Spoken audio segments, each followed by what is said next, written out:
Hey everybody, and welcome back to my Revel channel. If you have not, when you get that chance, go to my community tab and vote for my end of the year review. Polls 2, 3, and 4. They have a lot of information that I'm gonna actually need you guys to write in because each franchise has about 6 to 7 cast members and YouTube only allows 4 options when you do the poll. So make sure you write in those answers so that I can gather that information. That will be really helpful. But today we're gonna get into Real Housewives of Potomac, Season 7, Episode 9, Cleaning Up the Mess. And because there was so much mess the past 3 episodes, they decided to mellow it out a bit. And that is okay. It may not have been a lot going on, but I decided to bring a little more entertainment for this. You may find me entertaining, may not, but hey, you're tuned in. So we get back into the montage of the few cast members. We see Karen in the sauna with her makeup on. Mia and her family are what I believe is practice for the kids. Ashley and, well, I'll let you decide what you think Ashley was doing. Option A, making a tiki-taki. Option B, still stalling and house hunting with Michael. Or option C, hanging out with Deborah.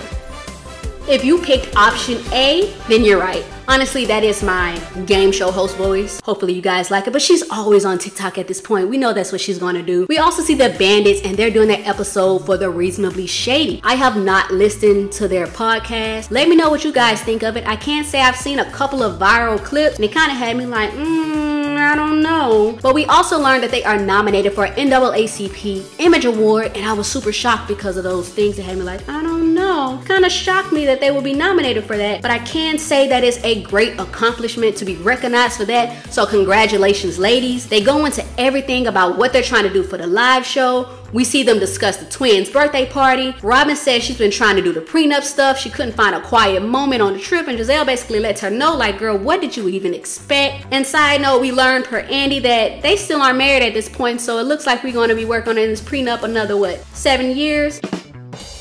Giselle brings up what she heard from Ashley and how Wendy is singing a different tune. Robin says, I'm like, girl, don't do that, girl. I'm like, this has been going on for over a year. Yeah.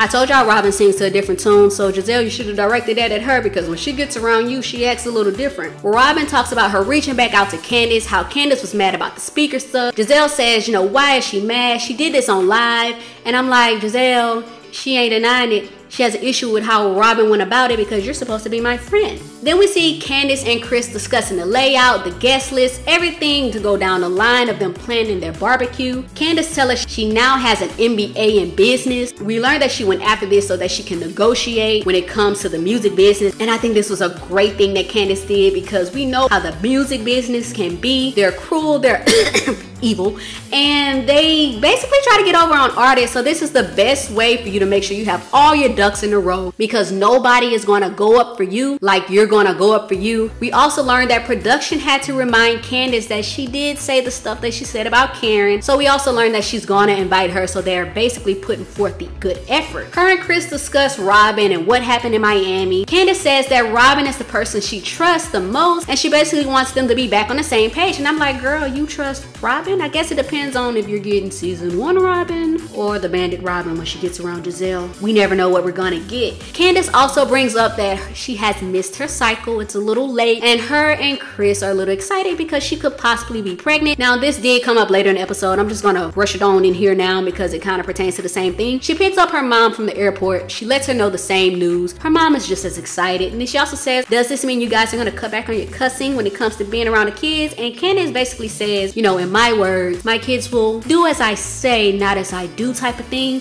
So comment down below and let me know if you guys curse in front of your kids. I don't have kids, but I can say when it comes to my niece and nephews, I definitely try to watch what I say. 2 of them are at the age where they're little sponges and they pick up on everything. We also learned that her mom apologized to Chris in her own way. Candace says she basically learned that, you know, I gotta love my mom how she is. So in other words, this is one of those I apologize, not apologize. You'll hear somebody basically say, you know, I guess I owe you an apology. That's what I'm getting from it, but we all know somebody like that in our life. In another clip, we see Karen having a meeting with Matt. Am I the only one who forgot about him? I forgot he was on like season 3 and I didn't even recognize him when he first walked in the door. Him and Karen discussed their plan to do a live show, and I was like, didn't we just hear that at the beginning of the episode? Matt gives us a long detail of everything he's trying to do. Karen gave the name for the event, but he gave us like the details of naming for certain sections of the event. And I'm like, these names gonna need a little work, I don't know. Production asked Karen how she come up with the idea for a live show.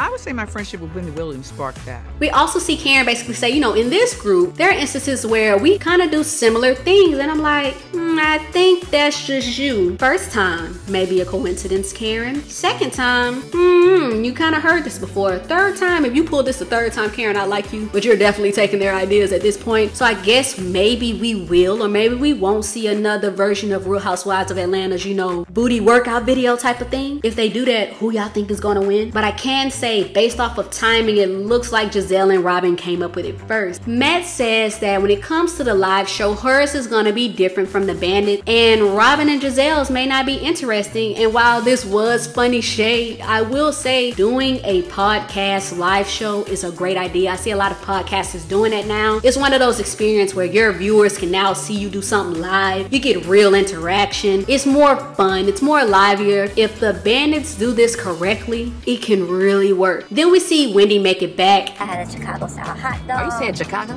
Well, how are you supposed to say it? It ain't. I've never heard that. Is it Chicago? Chicago. How am I saying it? Chicago, like a chicken.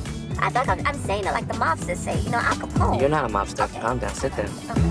I have never heard somebody say Chicago like that, so that was different. Let me know if you guys heard somebody say Chicago like that. But I can say I can only laugh so much because I'm pretty sure y'all have heard some words come out of my mouth in this video and others that had y'all like, what did this girl just say? I struggle with my stuff sometimes too. We also learned that, you know, she give us the rundown on her trip. She tell us she has to get her kidney stones removed, and Eddie lets her know to remember to put her health first. And I'm like, yes ma'am, because that's something y'all been talking about since this season started. Robin and Candace have their sit down. We see Candace, she asks Robin, how is her friend doing? Robin immediately cries, and honestly, I wasn't expecting it because I've rarely seen her cry on the show, but she pauses for a bit and then she says, my hairstylist. Am I the only person who thought she was about to say something happened to the hairstylist? But she ended up saying that it's her hairstylist's sister and a boyfriend. I believe she said the boyfriend was involved in the accident as well. But I do pray for her family. That is like super sad. This is something I was not expecting to hear during this scene. And I can say that when these things happen that are like so close to home and somebody you know, this can make you view things differently, and it makes you realize how short life really is, and it makes you want to get back on the same page and work those things out with people. So I think this was one of those driving forces for Robin to reach out to Candace. We see them discuss the issues. Robin says Candace is like a little sister to her. Candace cries. She says she doesn't know why she didn't come and talk to her instead of doing things the way she did. Long story short, Candace,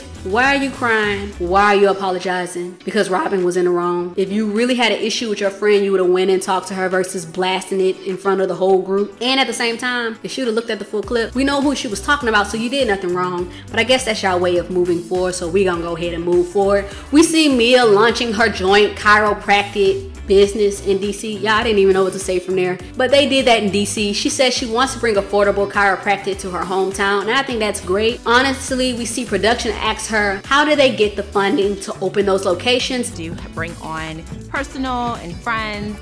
This is actually a great idea because it allows you to use other people's money to fund and without you having to dip into your own stuff. But I can say the downside is similar to what we seen them going through in real time. Now, production did ask her why they pulled out, and she kind of dodged those questions. So I'm like, Karen and Jacqueline makes it to the grand opening. We see Karen ask her, how is her mom? You know, where is she? And we basically see Mia say, you know, she couldn't make it. And Karen changes the subject and says, you know, we don't even have to talk about it right now. Ashley meets with her uncle and his wife. She tells us how her and Michael have had multiple disagreements. He apparently just got back from another vacation, and she said he wanted to keep Dean, but they already had plans to leave. Basically, the argument escalated with little Dean having to basically cover his ears, telling them to stop. And I agree with the aunt here. One, you have to stop arguing in front of the kids. Communicate correctly because they feel that energy, and you want to keep peace within the home. Two, Ashley, sadly, I feel like it may only get worse from here because, girl, if he's having an issue with this and this is causing it like a major argument, then what's gonna happen when you get something that's major when this is so small? And lastly, why is he arguing about keeping one of the boys, and why he not trying to keep them both? Since this season has started, this man has been on vacation, coming back from vacation, and I'm like, well, shoot, when do you keep your boys? Ashley breaks down and she opens up about how she's feeling. On my own.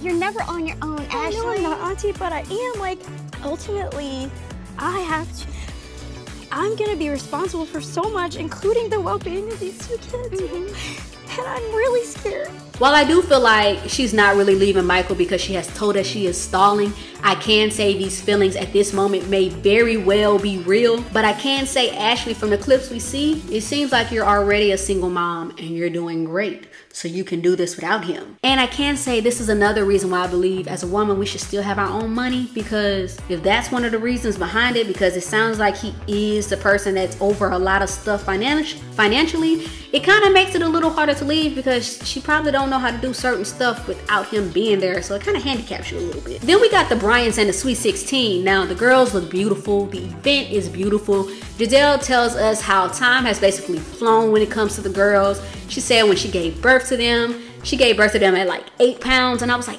8 pounds? That's like some big babies. Like, I thought the average weight for a baby is like 6 pounds. Is it 6 pounds, y'all?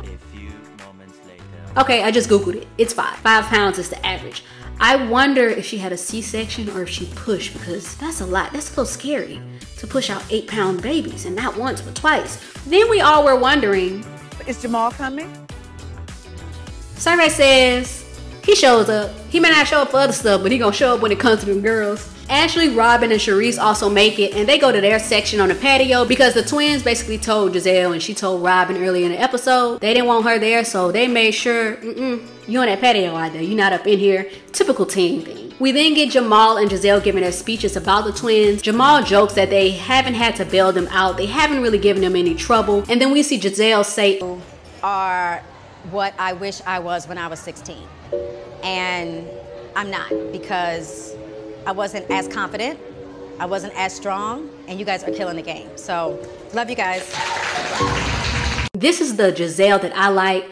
Side note, the way she spoke about her daughters and their confidence and being strong in who they are, Giselle, you did a great job.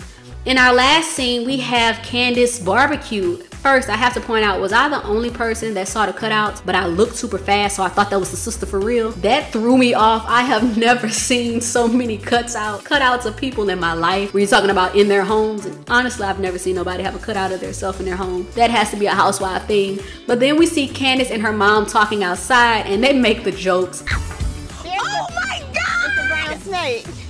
Candace, What? I thought Giselle wasn't coming. There she is. This was funny. This was super funny, but I just have to ask, did y'all catch the snake? Did y'all catch the snake before everybody got there? Because listen, if it's a snake, a spider, bugs, insects, certain type of bugs, certain type of insects, I'm gonna run and I'm not gonna be outside. I'm not gonna show up and be like, I am good. Because if they flying by me, land on me, I'm taking off. I'm gonna take flight for real. So we're back with the episode. That was a little sidetrack. The food. And I find it a little weird to talk about bugs and then talk about the food, but y'all, that's the way that the clips was and that's how I seen it or whatever. But the food looks really good. When Chris is on screen, I think every time they show him cooking, he does really good. And I can say that I am not a barbecue person at all. I may eat that like once every 2 years or something like that. I'm not really a barbecue person, but I would definitely eat the food that we seen on that screen. Karen and Ray shows up. Nobody answers the door. Ray says, forget this. He opens the door. Listen, I started laughing because I'm like, you can't just be walking in nobody's house. Honestly, y'all, if I'd have been knocking and nobody answered, I give you a couple of good knocks. I may even call you once. I'm going home after probably one call, honestly. I'm gonna go home. I'm not standing outside of nobody's door. And I honestly don't just walk in people's house unless they're like family. I find that super weird, but that was funny. Then we see Robin and others make it. Side note, y'all, what did Robin had on? This is everybody's outfit in the house, and this is Robin. Wendy makes it, and she gives us this like funny shade here. Nothing serious. Everybody is enjoying their food. We see Karen ask Robin, when's the wedding? It's a private ceremony just for 4 of us. Really? So we're not invited? Nope. Now you're having an intimate wedding with no guests. Okay. Listen, this was fun. This was funny only because we know that it is not, or it hasn't even happened at this point. But I will say people definitely do this. It's just that, Robin, you give us a different answer every time they ask you about this. Wendy joins them. Karen immediately gets up and says, oh, I gotta go find my husband. And I was like, Karen is basically saying, I gotta get up out of here. I don't know what y'all about to do. It's funny, she done had enough. Y'all done scorned her from Miami. Wendy says she's checking in on her. Robin asks why is she comfortable talking to her about this when nobody is around. Why isn't she met with the same energy that she normally gives? Wendy apologizes again. She basically says she values their friendship. Robin accepts the apology. She says, is there anything she should acknowledge? Wendy's basically like, should you apologize? She gives her a half apology. And I'm gonna be honest with y'all, I guess this was Wendy's way again of sweeping stuff under the rug that happened from Miami. But girl, why are you apologizing? You didn't do nothing wrong. Robin jumped in front of that stray bullet because you was talking to Giselle last season. She chose to keep going, so she got hit with it. Then there's two separate conversations. Karen talking to Candace and then Ray talking to Chris. Karen pulls Candace to the side and Candace basically apologizes, saying she didn't remember saying what she had said, but she definitely did. She was drunk. She was being messy in that moment. They both admit that they have been making progress and they don't want to go backwards. Karen asks her if Ashley was a part of it as well and if her and Ashley are on good terms. Candace says of course she was a part of it, and we all knew this at this point. And she also lets her know that she's not worried about Ashley. Ray and Chris. Ray basically says, hey, would you just apologize to Giselle? While apologizing can definitely dead things, you have to know who you're dealing with. And this is Giselle, you guys. I understand Chris's stance. It would be like he's admitting to doing something wrong when he know he didn't. And he did admit like a couple of episodes ago that maybe something triggered her to feel uncomfortable, but it was nothing that he did. So I understand why he doesn't want to apologize, because you never know what Giselle is going to take that. She could easily be like, well, he apologized, so I told y'all he did X, Y, and Z. Then we see Candace basically say, you know, you don't know what's going to come out of Giselle's mouth. Then Candace gives her speech. Chris is still upset. He says there's too many people in the house. He walks out saying, I'm not going to apologize. And I'm like, well, in this moment, sir, you are doing a little too much. Your wife is trying to give her speech. Center yourself. Come back in the house. They finish off with a toast, and Candace basically says, What God has for you, no man can take. That was the episode. Hopefully you guys found this to be really entertaining. Don't forget to go to my community tab and fill out that information so I can bring the best review to you guys. And I'll see y'all next time.